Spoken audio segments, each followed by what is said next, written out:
Three guys and a jug. Episode 2. Joel, that's not the name that we gave the podcast last time. I figured we would just go with a different name each time. Okay, that's fair. Till one sticks. Yes. Yeah, why not? This is the jug you gave us, by the way. I remember that. An offering to us. Glass is the way to go. It's so heavy, but it's like way different. No contaminants. No contaminants. If you see anyone creating like their own or making their own beer, they use glass only. Yeah. It's insane. The glass doesn't leach anything. Yeah, because you can really taste the difference. Beer and coffee is like where you need actually like real clean water. Yeah. Like if you go to any decent coffee shop, they really care about water. Yeah, definitely. We all three worked at a coffee shop one time. Yeah, we still do. We still do. Yeah, but it was crazy that you were in the Barbucks. The Barbucks.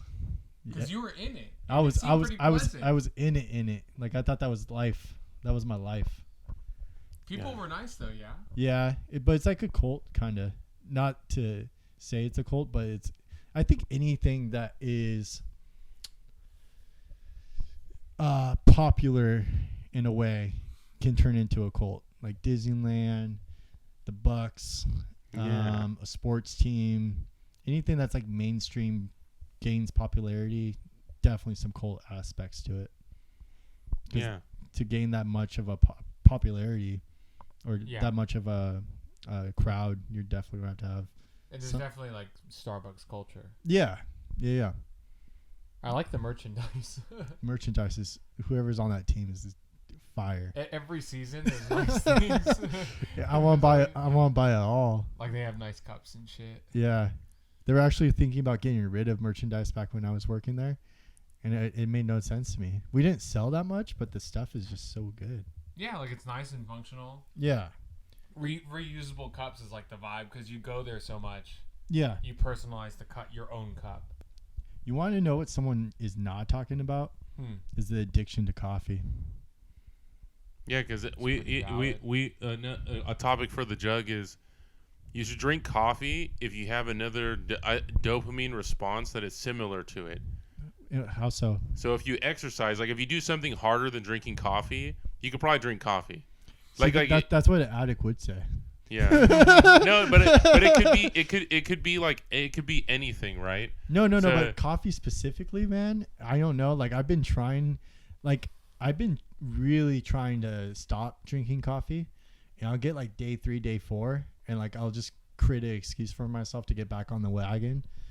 But the days that I do not drink coffee, my sleep schedule's better, my mental clarity's better, but I'm just really fucking tired. Really, really tired. I mean, it's like there's like a discipline to it. Yeah. In terms of like, we're into coffee house culture, so like I can't help but to be drinking coffee. Mm-hmm. It's like going to the bar, local watering hole. It's like, it's rough. Like today, it's like, oh, like I just gonna go to the coffee shop just to see Isaac. I don't care about getting caffeinated. Did you get some coffee when you were? Of course I did. Yeah, I had lots of coffee. I'm not even thinking about it. It's a drug you don't think about using because it's so like casual. Yeah, it is a wild drug because no one talks about it. If you saw your buddy like smoking pot as soon as he wakes up, and all you saw was like him smoking pot every single day when he wakes up, and then bringing it to work and smoking pot before he works, you would be like, dude, you have a problem. Yeah. You should probably chill on the pot for a little bit. Yeah, I'm going to play devil's advocate and say, like, so with all drugs, it's a tool. It could be a tool because it's like telling somebody, like, this is the funnest one. When someone who's taking steroids says, I need calories. Yeah. You know, and they're eating Mickey D's. Yeah. They physically look like, but it's, you know what's really hard about it, though? For each person to each their own, though. Yeah. That's the hard part because I like drinking coffee because I like to work out. Like, it helps me work out, like, tremendously. I think it's just so bizarre because we just don't talk about it. Yeah. Because all the other ones we talk about. But like, coffee we don't. We don't talk about. And then if you think about it, like all those major coffee shops are just straight up drug dealers. Yeah. It changes. Yeah, it changes your mentality. Like it changes your mental state. Yeah. And if anything else in the world, if it changes your mental state and they were selling it like over the counter for $6-7, that'd be wild. I mean, like, what about cell phones? Anything. Yeah. You know what I mean? People wake up and they look at the TikTok. It's like that's not good for your nervous system or something. I know. You know what I mean? Like. That's why, like, what would it feel like to like unplug just from everything? It's it's really hard. Last week I felt like the first podcast was the first time I unplugged from my thoughts for a minute. Like, we can speak, because how many people have access to the same things that we're talking about right now and are not actually talking about it? You know what I'm saying? Like, the unplugging could be people sitting down like us talking about the thoughts we're having right now on a microphone camera setup because of the conversation we had last week. Yeah. You know what I'm saying? Because it's like I was saying, it's hard to do. It causes you to be present in the moment. Absolutely. So the local watering hole, we got to recap that. Is someone here? Yeah, it's our aunt. Oh, sweet. We could have them guest star. Handling business. Oh, they were just saying hi.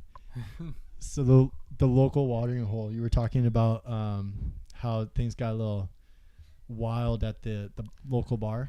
Yeah, and I'm not going to say wild as in like I'm going fucking stupid, but just drinking. You know, you talking about, it's funny, going on the same talk, it's just drugs. Yeah. How is it that... We'll cheers to that. We'll cheers to drinking. How is it that for some reason the same what you're talking, the same context, right? Mm-hmm. Anyone can be an alcoholic as soon as they pick up the beer. Like as soon as you pick, it's like, and it's weird because nothing wrong is going on. Yeah. But then it's the most attractive risk. Yeah. It's literally the most attractive one because at any second you can get a DUI. You can get drunk. You could go off the deep end. You could have a kid. It's the worst gambling drug, but it's the best risk taking one. It's the best one to be. I personally got over drinking a lot. Like I'll drink, I'll casual drink, but I don't even consider myself having a limit. But I definitely have gotten to a point where I will top out at like 3 or 4 beers and be like, okay, like I don't. There's no point. I want to be coherent. Physically and in your head. Yeah, there's no point in drinking more. Yeah, it's just the coherent aspect. I hate losing my conscious thought. I hate blacking out. I used to love it, especially with pain. Like if you're escaping pain, blacking out is key. It's easy. Yeah, it's an easy solution to not feel the pain. Maybe that's why I was so happy that night I blacked out. There was no pain. There was no anxiety. I wasn't thinking of anything. I was just being.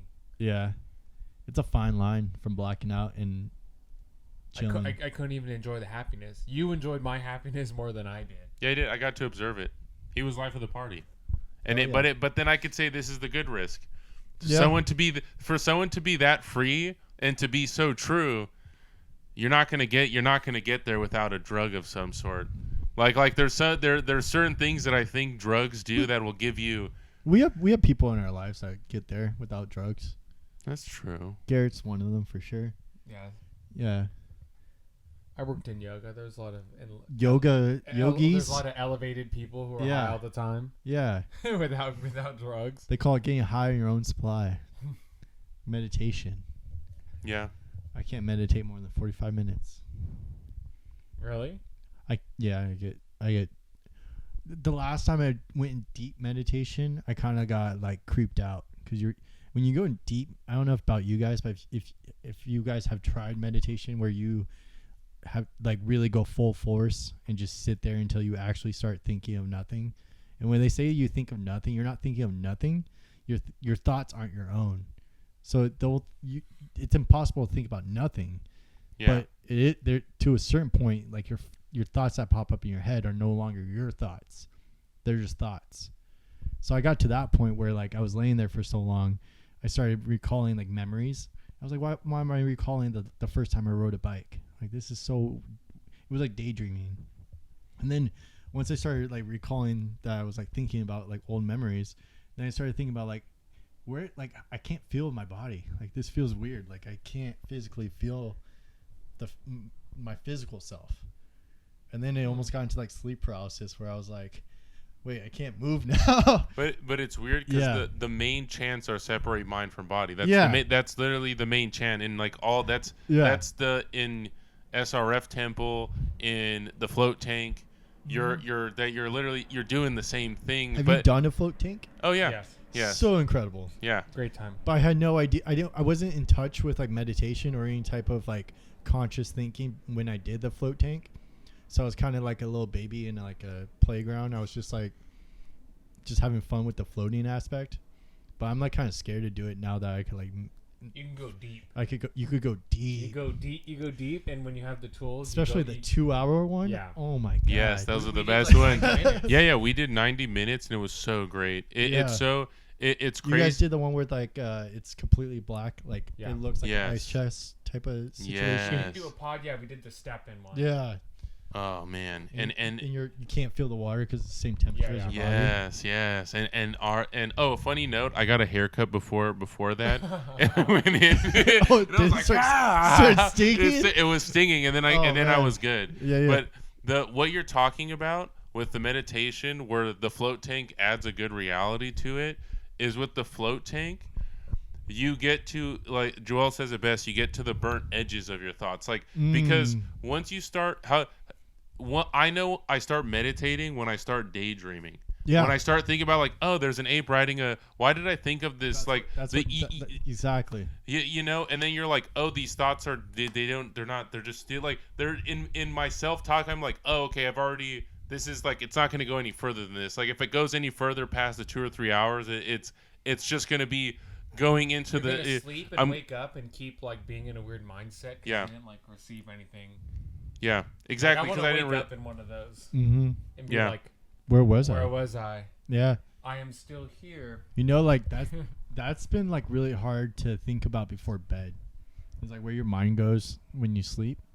It definitely keeps me up at night for some nights where I just think about like where, like how is it that you like close your eyes and then boom, like 6-7 hours go by and then you wake up and you just do your own shit again. You just go through the whole cycle once again. It's so weird that people are like very, very comfortable with that aspect of life, going to bed. Yeah, because at the end of the day, you've taken a community of everything. Words, people, language, everything. It's weird that everything is a drug. It's so strange to think that someone could say something to you and that word gives you a chemical interaction with yourself. To the fact that not even a person, it could be just a group of people. It could be... It's like infinite. There's like infinite universes. That day, hot girls walking by. Yeah, exactly. Some guy flashes you and shows you his dick. Like everything just causes a chemical reaction. Yeah. Car rage is insane. Yeah. People that get upset about driving. That's scary. Those are they're metal weapons on the road. Yeah. It's pretty gnarly that people get upset about people cutting each other off or XYZ. But to even react, like that's like a reaction. People would never do that. Like that's like in the moment heated. Yeah. I mean, I was in the moment heated and I quit my job. It's like a reaction. It's recently? At the yoga studio? No, at this other coffee shop. Okay. But exactly, it's not it's something I didn't think it out. It's like I'm gonna react to this. Yeah. But at least I didn't drive my car on somebody and kill them. Yeah. No, but quitting your job could be a positive thing. Yeah. Ooh, and on that note, so we were talking about this, right?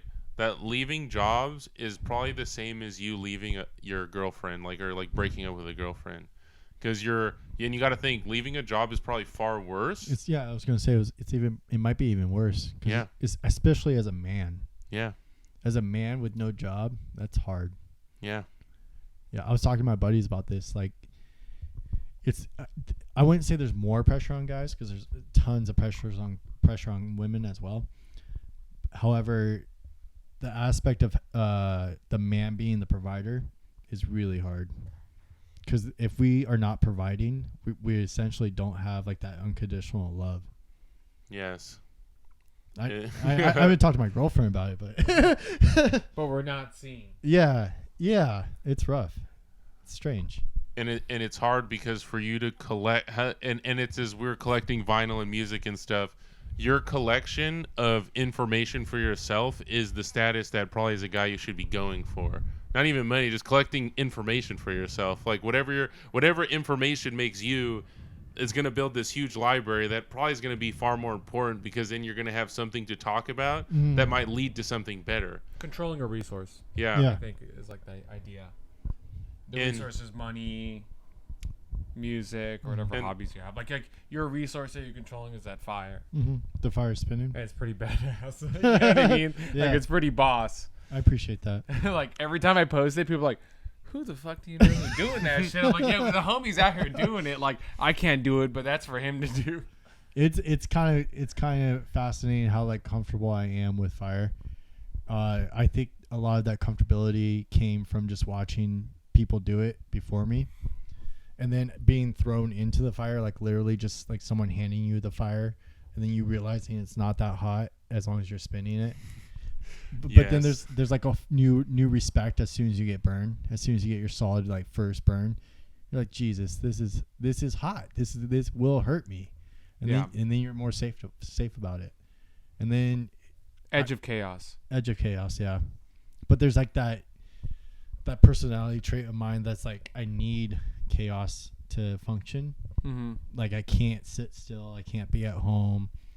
I couldn't go to school. I have a hard time going to my job 9 to 5. Like I need to like be chaotic. So like that really is a really good avenue for myself. Yeah, the expressive tools are the way to go.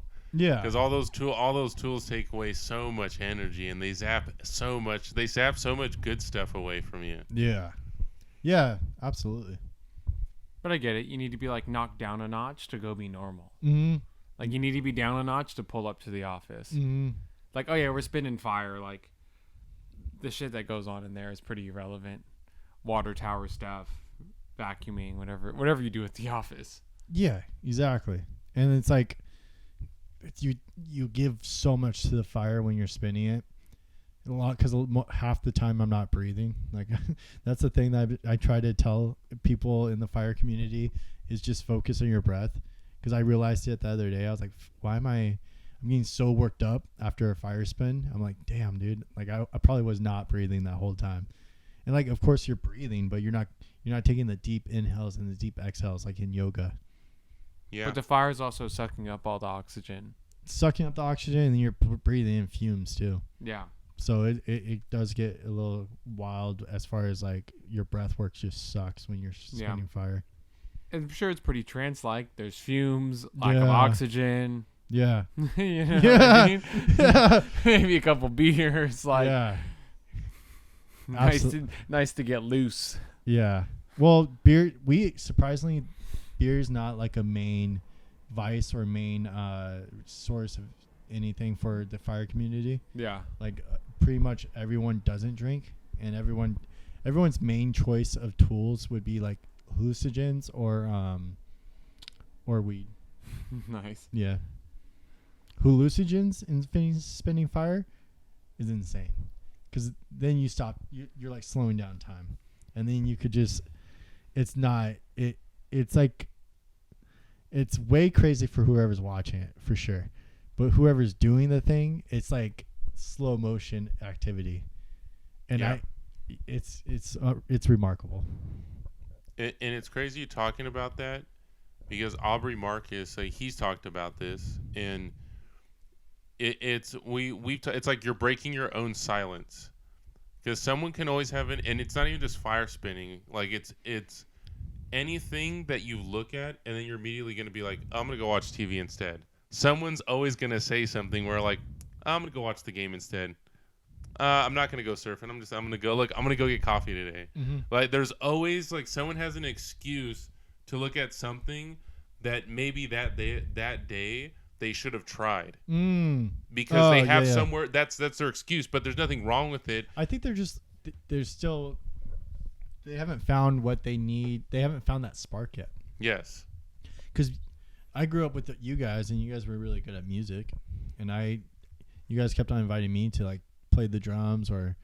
Oh yeah. That was really funny. Or learn how to play the guitar. Like that shit just was not translating for me. Yeah. And like I got pushed to do music quite a lot in Orange County, and then skateboarding was huge. Our buddies skateboard. It was like a big thing to skateboard, and I just got into roller skating at the wrong time. It's popping off now, but it is popping off, right? Yeah, back then it was not popping off. RJ, the one thing is though, you got to try all these things. I didn't even try though, because I say try, but like if I even tried a little bit harder, like if I actually tried, I probably would have been decent. But I just couldn't understand what you guys were experiencing because it didn't spark my interest. I was like, this, especially for me, if I can't pick it up quick, and a lot of that stuff you can't pick up quick, I get really frustrated and stop. But surfing was that first one where I was like, you know, like, this sucks, but the water's fun. Like, the act of surfing sucks in the beginning. Like, it's really it's terrible because you're getting, especially if you got someone that doesn't want to teach you, and they're just like, yo, just catch the wave. Just catch the wave. Oh, bro. I've done that plenty of times where I'm like, hey, keep going, man, keep going. Like, so you want to go surfing, huh? Yeah. Come on down. We'll take you out. We'll take you to Newport. We'll take you to 36th Street. We'll take you to Trestles. Like, that's messed up to do to someone. Like, take them where like it's like a quick break, definitely meant for a shortboard, and you're riding a foamer. But what's worse, telling them, look, you're gonna try this, and you're not gonna catch a wave for a year. It took a year. It took a year for me. Like, what's worse, taking them to find out for themselves, to just tell. No one wants to hear that. Like, yeah, I'm gonna take you, but it's gonna take you about a year. And even if you did tell them, they wouldn't listen. Yeah, they're not gonna hear that. And then they'll say, no, I'll catch it. And then they'll get excited when they catch it and they go straight, but they don't understand that's not catching it. You gotta ride that green. You gotta ride the green wave. The face. You gotta go sideways on that. Yeah. Oh, RJ, have you gotten stung by a stingray yet? I have not. Yeah, you haven't either, huh? That one is it. Life is enough pain. That one for anyone. That's the best experience to have if you coming down to Southern California to go surfing. Is it like a bee sting? Like after it happens, you're like, it wasn't that bad, or no, it's bad. It's like a million times worse because you don't forget it. What you don't forget the first time you get stung is the people you're hanging around. I remember the first time memories. Yes, because the first group I got stung, and I'm here with like 6-7 other dudes stung, just boiling water getting poured on your feet, and your feet are just convulsing. But you're looking at everyone, and you're just, everyone's here for the same time. Like, everyone's here for the same good time. Yeah. You know, and the camaraderie is good. Yeah, they're all supporting. Yes. Those are the friends you need to like have around you. Yes. I do not have those friends. I went to Old Man's San O when it was way too big. Like, at least too big for me was like 8 feet, like 8 feet overhead, and I have a longboard. And like San O, it's pretty juicy. Yeah, for San O, you can't understand the height because it's too far out. Like, you just see the waves and you're like, that looks bigger than what I'm used to. And then my buddy was like, dude, you're not going to have a good time. Like, there's no way you're going to have a good time today. And that was like that was my first year of surfing. I was like fired up. I was like, dude, I'm good. I'm ready. Let's do this. So we're paddling out, and then you see the first wave, and it just destroyed us because it was at least 5 feet, 5 or 6 feet. And when you're like laying down, 5 feet is really big. And then you got to make a decision whether or not you're going to catch the white water in, or you're going to paddle past the break to try hopefully maybe catch a wave. It was just, it's like an avalanche. Yeah. It's like an avalanche coming at you every time. Yeah. So we paddled past it, and my buddy just took off. Like, he didn't. It's like survival at that point. It's he didn't look back. Yeah, he didn't look at me. He didn't ask me like, hey, you're going to try to keep going, or you're going to go back in. He just went right back in. And I was out. Yeah, I was out there by myself, and that was a bad day, especially with the foamer. But you know, it's funny you talking about the bad day. Tell me this one, RJ and Rope, because this is one that I had to get over with all of, like, me doing the fitness journey in my life. Not feeling guilty for who you are by seeing how people respond to your habitual activities every day. Because I know breaking into rope or any of that stuff, there's some not that there's some people, but there's like a point where you realize that you're doing something that people, I don't want to say, and it always comes in an unexpected manner. Just when you've gotten comfortable enough, someone is there to, I don't want to say like push your buttons, but the way they'll talk to you. And it's like, and for everyone it's different. For everyone, this is a different person. This is like a weird anomaly when you know you're probably doing something right, because it's coming from a weird outside object making you feel guilty. Like, for the Hispanic community, surfing is kind of some people in our family are shocked, like, man, you guys really got out there to go surfing, huh? No. I'm like, yeah, we lived here in Orange County. You know, it's things like that where those might add up over time. And it's not a thing that happens instantly. It might be over time. And someone would be like, wow, you've been surfing for 7 years? I didn't know that about you. I just always assume, you know, those little comments that you're like, oh, you're probably doing the right thing. Like I said, in your life, you're doing the right thing. But you pay attention to these weird comments about just how to say someone's exterior view of you. And when I started doing rope, and this was like in the rope float community, going to gyms, I'd either get the boxer that'd be like, man, I know what this is used for, or I'd get the guy be like, what the fuck is this? What is this? Is diminishing return. This isn't for anything. You know, and it's not that someone's judging you, just in their world, it's kind of this weird, you're like, oh, do I want to choose? It's like you have choices now. Yeah. Fire, it's fire. So everyone's really excited about the fire aspect. But then I tell people at work, I'm like, I'm performing at Burning Man. That's when it becomes that conversation of like, oh, you're going why are you going to Burning Man?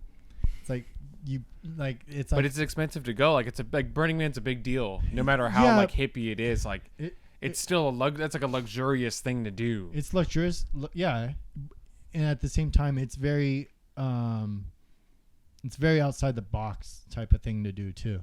Especially in corporate America, like they keep it hush hush, and like I'm not keeping it hush hush. I'll tell everyone at work that I'm going to Burning Man, but when they want to speak to me, they go, "Hey, how's Burning Man going?" Like it's not a big deal. We could talk about it freely. Like I'll let everyone know I'm going to Burning Man. But yeah, I definitely feel that in the corporate world of like, that I'm viewed as like this hippie dude now that I spin fire. Yeah, and it's like Fringe. Yeah, and it's crazy because even us doing the like this pod and talking, like, and it goes back to last week's conversation of even how we're talking like this and setting up all this stuff. It's going into now using that psychology into being like, okay, I know we are all valid sitting here having this conversation. I know for a fact at this point in our lives, I feel very what's the word? The amount of times someone has said like, oh, that's just that person's lifestyle. You hear it a million times. I've heard it so many. Just your lifestyle. That's just your lifestyle. But then you always think like, oh, why can't that person start that? And then it's always and this had to do with even starting this about being. It's always has something to do with something that you innately already have the skill that you could already be doing the thing. That's why you're already talking about it. You know what's wild though is we don't realize this, but as someone that puts in the time and effort to learn the skill to make it look cool and fun, that actually shuts down a lot of people. Yeah. Because Joel shut me down on surfing. when I went surfing with Joel, and I thought I was getting good, and him and I went to Newport, and he showed up with the shortboard. I showed up with the fun board, and I just seeing how Joel dropped in and was just dropping on like freaking. I don't even remember that. I wish I could remember. I was shredding. I want to know when that was. But in your head, you probably weren't shredding in your head. Yeah, you're always chasing like, I want to be better. I want to be more. Yeah.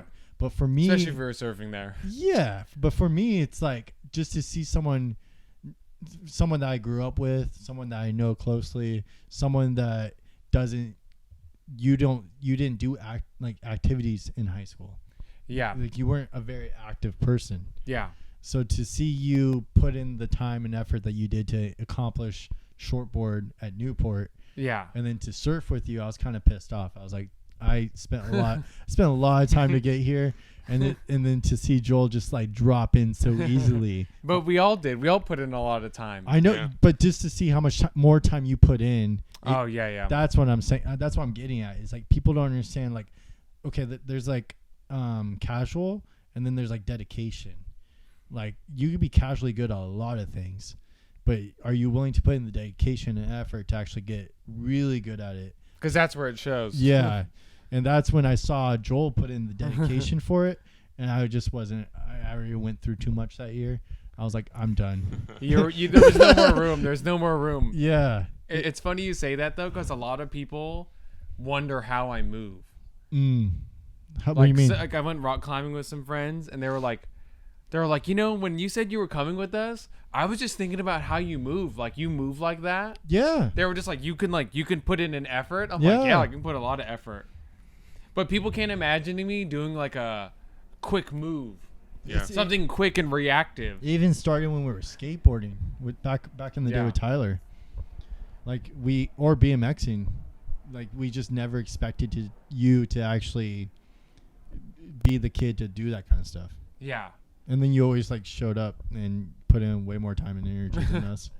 It was wild. But even with like I never got good at skating, Mhm. but surfing was easier because you don't have a choice. Like when you're at the skate park, people can watch you and then you have like a choice. Whereas surfing, you don't have a choice. The wave is going and you have to go.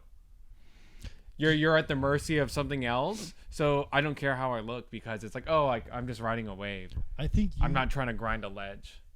This is where people say, "Oh, you got lucky," but like I think you made a good decision by sticking to shortboard, sticking to Newport. That too. Yeah. That too. That's another thing that people usually learn on longboard, and once you learn long, you don't really go short, because you're really comfortable with longboard. Unless you're a kid, then you just gradually get to shorter. Yeah, you get wrecked. Like I gotta admit, you gotta admit too. Like He was there too. I was there too. The whole time, and it works different for me because at that time I was like 250 pounds. Like I was this big dude that got done with college sports. So you just like the volume was much harder for me. But like you said, I liked it. I stuck it out, and just we were at Trestles one day, and when we were at Trestles one day, I was just shredding. That's and it's weird because then once I got essentially being at Newport and failing so much, going to South County, and then coming back to Newport, there were sessions where I'm like, oh, I'm gonna drop in on all these assholes, like and just be like, and it's gonna be like, oh, I made it, like, and everyone in the lineup. I got rocked by a Trestles wave. I could handle Newport. Yeah. But that's the thing though. Till this day, I only surf like once or twice a month, and surfing anywhere but there is easy. That's so cool. It's I can never not think, oh, these waves are easy because they're not Newport. That's cool. That's really cool. Now I just get tired. Yeah, surfing fatigue is a thing. I don't know about you guys, but never take a nap after surfing. Yeah, I wake up I wake up so pissed off. That was like my jam though. Taking naps after, I can't do it. You surf, you have 2 bean cheese rice burritos, and you sleep for like 4 hours. If you're in South County, Pedro's Tacos is the move. Oh yeah, honestly, Yeah. I've only ate there like once. It's fire. There's so always good. burgers before, so I just get caught up eating burgers. Could never make it that far down. Yeah. Maybe we'll do a podcast on the beach one day. Yeah, we'll get it done. So we need the wind blockers. the wind's not that bad. I've recorded it at the beach before. You say we got the foam. Oh, hey, so 2020, what is it?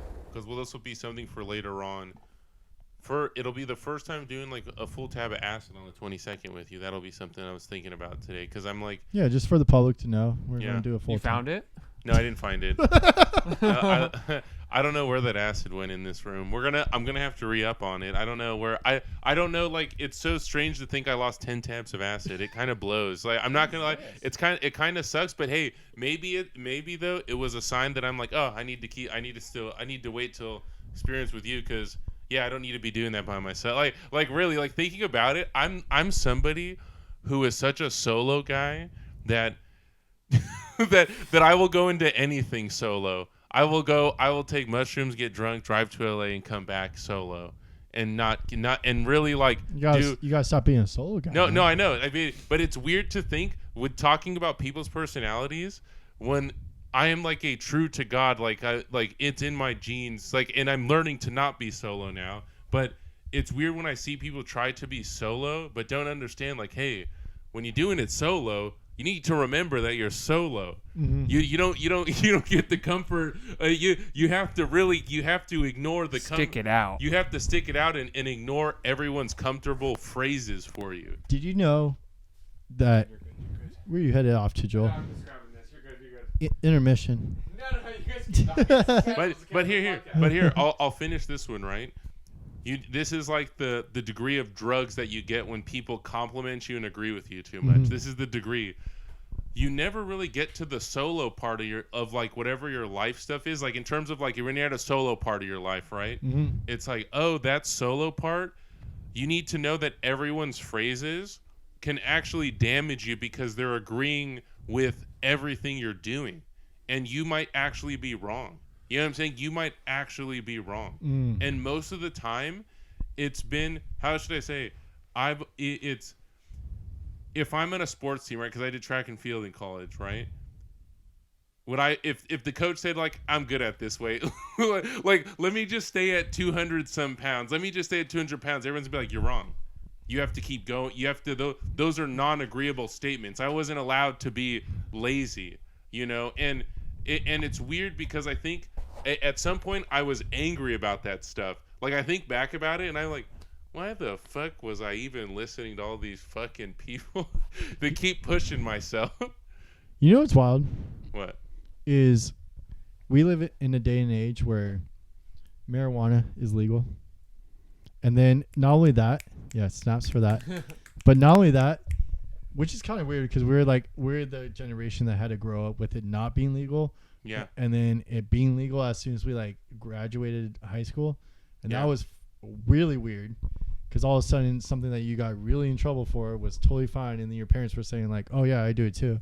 It's like, I was in trouble for that. But not only that, scrutinized, alienated. I lost friends because I was like one of the first ones to experiment, and all my friends got like really upset about it. But I heard this and I know it's true, but you can actually sign up for ketamine therapy now. Oh, legal ketamine therapy. You could go to I get ads for that. You could go to the pharmacy, get legal ketamine, legal K, and do therapy with it now. I don't know why they chose ketamine as the first drug though. I haven't done ketamine. It's very like neutral, I think. Oh, okay, I haven't done it. It's not that it releases like dopamine. It's not an upper or a downer. It just keeps you in a very level state. Oh, okay. So when you with therapy, it's it's a hallucinogen though, right? You do hallucinogen. Yeah, it's like a disassociative. It's not like if you did the therapy with weed, you would just start laughing about stuff. And you wouldn't even need a therapist because you'd just be laughing your ass off and just so jolly. Got it. Where ketamine is like, you can talk about a trauma and you're not going to like... I talked to someone that actually went through the therapy and they don't even talk to people. You just have someone watching you and you go through the experience yourself. So you talk about solo trips or solo things. This is what made me think about it. And the ketamine therapy, you don't actually talk to anyone. The whole experience is you going deep in your own thoughts. In your own, yeah, and you just have someone watch you. I think the whole therapy part is just to make it legal, as far as you have someone watching you, making sure you're not supervised. You're not going to get taken advantage of probably. Yeah, and then you're not going to freak out. But other than that, they don't do anything as far as talk to you. Huh. But I hear that's just weird because I feel like with all these other drugs, like you need someone to talk to. Yeah, you need someone you really need someone to talk to. Yeah, so I thought that was kind of like if you want a solo mission, if you want something solo, that would be the thing to do. But I think it works like the same as like blacking out. It's such a no, they remember. It's like but you do remember. Yeah, but you were disassociated from your feelings. Like I remember there was a 4-hour period where I didn't feel anxiety, and then you just kind of coast off of that. It's like, you know what I mean. You're like, oh yeah, like there was a time in my life where I wasn't anxious. It was when I took ketamine. Like, let me think back on that. We're getting so close to society accepting class 1 or hallucinogen drugs as therapy. Oh yeah, no, hey RJ, lots of real notes. Even just with mushrooms alone, RJ, like Jesus, like the amount of people that need it. It's like it's pretty crazy how many people need it. It's crazy.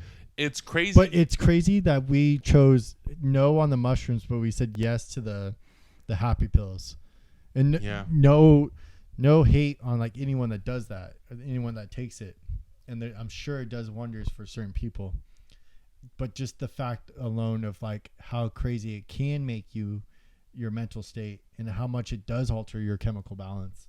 Like just knowing people and seeing people when they do take it, it's bizarre because those same people, if they just took one dose of mushrooms, that they might be fine. Yeah, they might face their problems rather than shut the mask door. Them, yeah. Shut the door on the problems. Well, because all that stuff is like actual healing. Mm-hmm. It's like on some weird shit. Yeah. Like man-made artificial isn't gonna heal you. It's like gonna be a mask. Mm-hmm. But so why would they want us to heal? And RJ too, but RJ to your point though too, in terms of like how free things are right now too, I think also in a good way about like even right now with surfing, not having wave pools all over the place, you still got to like learn how to surf because there's not wave pools. And I think even in this realm, I kind of am glad that there's still learning how to surf to all of this stuff too, because you know, the people that end up taking the risk, you're like glad that you took a risk. You're glad that it was a risk. Learning how to surf your mind. You know, learning how to surf your mind is like, I know we're still kind of like the wild, wild west that it's in now is probably not as dangerous, but it's still like when you meet someone who kind of like leaped over and took like a little bit of a risk, it's kind of nice to hear because you're like, oh, dude, it's like something that you can bond over because you know both of you did the same thing with like a different risk and you're there for the same problem. And it's weird to think that most people can't even talk like, damn, we here for the same problem.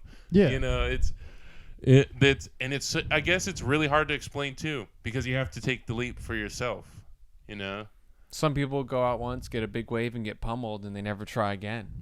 You got to get a longboard. You got to get on small waves, you know, get your practice in. Yeah. Before you start catching big waves. Because like I said, you're on a big wave. You're going to take a whole tab of acid. That's a big wave to ride, you know. You could crash and fall. Yeah, I could crash and fall. The whitewash should be But then look, turbulent. This is where the non-solo, this is where it's like, oh, I have this guy to be like, I shattered like last, and then Artie's gonna be like, Artie's gonna be like, look, I got the pieces. I'm gonna pick you up, and look, I'm gonna put some new pieces in you too. My man. Look at my fire. But that's the thing. So even then, like all those drugs are so vulnerable and they're so like deep that you have to be careful of like who's inviting into that space. Like even for me, like I don't want to go to a sound bath where the people are like sus because then you're gonna open yourself up and they're gonna shoot some weird shit into you. Yeah.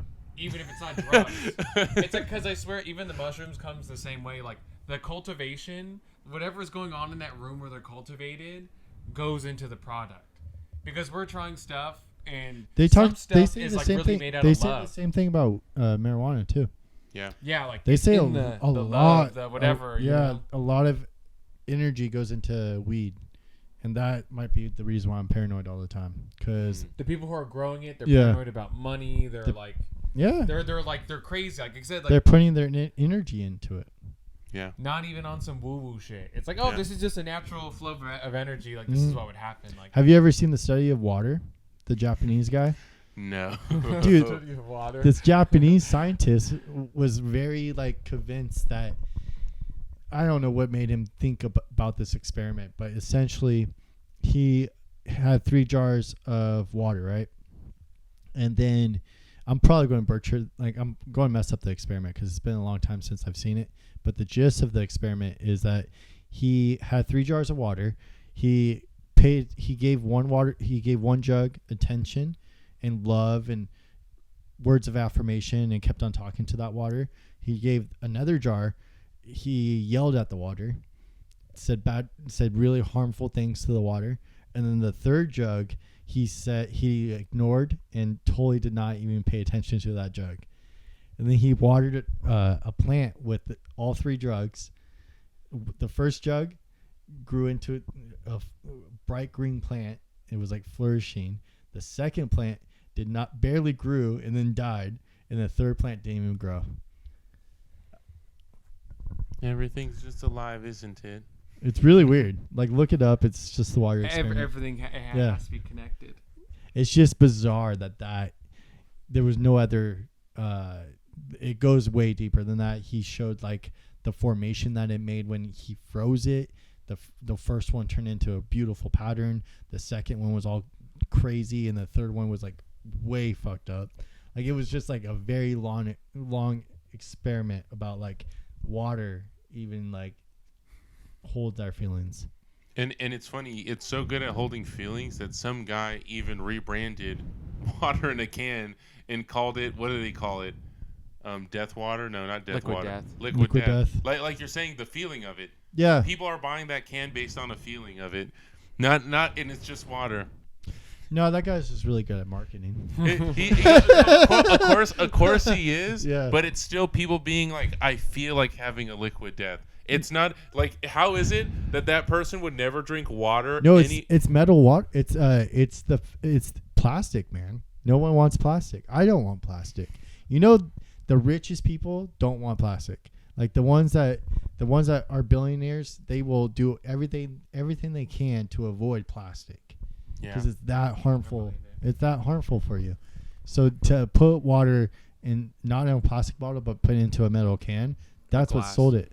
Yeah. Glass is king. Yeah, but you're not going to sell. You're not going to sell glass at the store. But it's in the metal can. Yeah, you're right. Because it's not in plastic. That's what the water in the box almost did just as great. Yeah. But the water in the box. But you're right. There is no water in a can. Yeah, that's all he did. There's no flat water in a can. That's all he did. Was you all hate plastic? I'm gonna put it in a can, and I'm gonna market the crap out of it. That's smart. That's smart. Everyone's starting to wake up about the cancer. Yeah. Like, why did we not have cancer before? Because of plastic. I know. And RJ, I just had some bluefin tuna, just some belly cuts the other day, fresh off the boat. And now I have to worry about did this bluefin microplastics. Did this bluefin tuna? Don't even worry about that, man. If you're drinking, I see Starbucks over there in a plastic cup. That's worse than your bluefin tuna right there. Oh, I see a water bottle over there with it in a plastic jug, man. Don't worry about that tuna. Worry about that water. It's really bizarre, especially when you see. I have a friend. He was 26 at the time, and all he did was drink out of plastic water bottles. And he was my roommate, so I know this for a fact. He was my roommate for 2 years. He only drank out of plastic water bottles. And I would come home, and I thought it was like the weirdest thing because I hate plastic. To see him just consume so many water bottles out of plastic, I was very concerned. Sure enough, he had colon cancer. And then he died from colon cancer. But it's just very bizarre that this man only drank out of plastic bottles. And other than that, he was very healthy. It's really weird. You're making too much sense. I know. But it would be, because you're not designed to consume plastic out of plastic bottles like that every day. Yeah, that you're right. That is like I know, like we all know that. It's like that's only like in a pinch or something. Desperation. Like I never reach for like actually I'll do for like pH water, like a gallon or something. Mm-hmm. Yeah, now we need to get pH water in a freaking glass jug. You're right. That's once in a while. Yeah, the pH water is the only thing I might grab in a plastic bottle. Like an extra thing. Heating up food in plastic. Yeah. Anything. It's just really weird. It has to leach. Mm-hmm. But you know what people tell me? People are like, oh, the heat is fine because a lot of plastic is molded at higher temperatures. I was like, I can't pour espresso in this cup. And the boss at the time was like, you know, these cups are shaped and heat pressed at over 300 degrees. And I was like, oh, you're right. The espresso's only 200. Not going to phase it. Yeah, yeah. I think. But everything leaches. Energy. Yeah. Like, there was a dude I met at the yoga studio who was into, like, natural linens. He's like, yeah, man, like, modern cotton linens, there's a lot of chemicals in it. You're going to get cancer. Deodorant? Deodorants. I'm all about essential oil deodorant now. Because someone like blew my mind about like the study that your under your armpits absorbs like the most of any part of your body. Like under the armpit absorbs whatever you put under it. So if you're putting chemicals under it, you're just straight up putting chemicals. And Put RJ, some weed under it. But RJ, I had to stop using a deodorant like 8 years ago. I think 7 years ago, because I started just like you said. I have a reaction to deodorant. Yeah. And I have to use pretty much only the ones made with natural ingredients, or else I just get bad rashes. No, I get boils. Like I get like red boils and bubbles that like a Junji Ito comic, and just like they just like blow up everywhere and they look disgusting. But it's not worth it. It's like I haven't worn deodorant all day or yesterday. Yeah. Do I smell? No, because your diet's good. That's why. I don't think you guys smell either. Diet's probably good. Diet's decent. I don't know if it's good. A lot of milk. For sure. So where's this podcast heading as we wrap up? Any final thoughts? We're gonna get these to be more frequent on the go as well, because That way when I call you up on a Tuesday, you'll say yes. And just with other people too, just with because starting the first one really it's like a big bang, like it's like a catalyst to the more we can get the more that I need to be pushing like an envelope. No, we just getting to be like, what can I do to make you two guys excited for other people that I would want to talk to, and being like, I'm already excited. You you don't have to convince me. And that's kind of something that, like, I don't know, that's something that I'm thinking about more because of last Friday, because I think now that it's going into like self-belief in ourselves, like in terms of just like being it's an accountable conversation. It's an accountable conversation now. I don't think I could have paper. It's written down. You have to do something interesting. Yes, because you can't show up every week and be like, yeah, I just did the same thing. I went to work. Off mic, we just go to work and do everything, but on the mic, exactly. That's what I'm saying. But even regardless, like, you're consciously thinking about like what did I do when we show up here? Yeah. And then just that conscious effort of recalling what you did will and make. If we ever forget, we can just listen to it. Exactly, Yeah. and it's going to keep us accountable to actually start doing new things. Yes. Or just building the habits we already have. Yes, because I think these habits are now on a positive note for me. Really, like, these habits are. I not say that I'm tired of watching people on social media. I'm just like, okay, these people are talking about their lives. Why am I not talking about my life? Like, why am I not talking about my life to myself like the way I'm listening to that person talk about their life? You know, like, you're just sitting there, you're thinking of those things, and I guess, like, an end note for me is just, I guess, accountability. Really, like, it's like, all my thoughts are accounted for. I definitely know there's no mistakes in my thoughts. Like, and if I make a mistake, I will definitely tell you it is my fault. You can tell me that I'm wrong. Like, you could tell me things that I'm like, I want to hear now. Yeah. Or before I didn't understand. You don't understand them. You're like, like I say, you just kind of like, yeah, I guess so. Where now I'm like, oh yeah, like I gotta own everything. Yeah. What used to be casual dinner talk is turning into like an hour conversation with us. Yeah. I like it. It's ideal. What about you, Joel? Huh? Any thoughts or anything you want to close up on? No, I mean, this is pretty to the point. Like, we're everything's in words, everything's in writing. People are gonna want to hear it, so we have to be be our best selves here. Yeah. I think just being yourself. Yes, it's very hard. Yeah. When I try to be my best self, that's when I kind of screw up. Or you know what I mean? Like, here, this is our natural. Yeah. Especially in this room, so many memories. Yeah. We It's pretty crazy. kind of grew up. You guys for sure grew up in this room, but like for me, just coming and doing like degenerate things in this room. Yeah. This was the COVID safe haven. Yeah. During COVID, this was the only spot. It's like, oh, we have land here. But here, we'll save that. We're gonna save that for next podcast, because COVID safe haven is. It's funny you even say that. You're right. This is like this was the start of just, I guess, true friendship, like real friendship, like I didn't know my friends until COVID. Yeah. Same. We should definitely talk. We should definitely talk about that next time. Yeah. Because I gained, I lost, I had some weird conversations. COVID was a weird experience that we should definitely talk about and recap. It's like smoking weed all over again. Yeah. It really was. It's like, yeah. We'll leave it at that. We're gonna leave it. We're gonna leave it at that. We're gonna cut it there, Yeah. where it was polarizing. All right, episode 2. Episode 2.